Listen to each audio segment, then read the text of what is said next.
cukorbetegség, érted?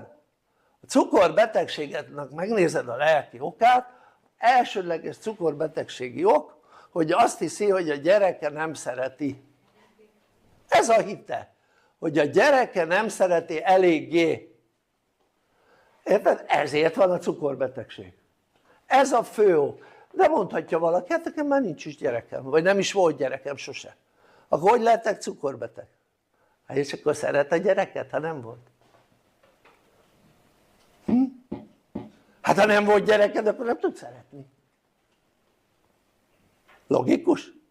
Ha nem tud szeretni egy olyan ember, akinek ott kellene lenni az életedben, akkor az nem hiányzik az a szeretet véletlenül. Akkor nem érezheti, hogy nem szereti a gyereke. Ha nincs gyereked, akkor az nem tud szeretni. Logikus? Világos voltam eléggé? Jó? És akkor kapcsoljuk össze a dolgokat. És azért, mert te nem tanultál ilyeneket életedben?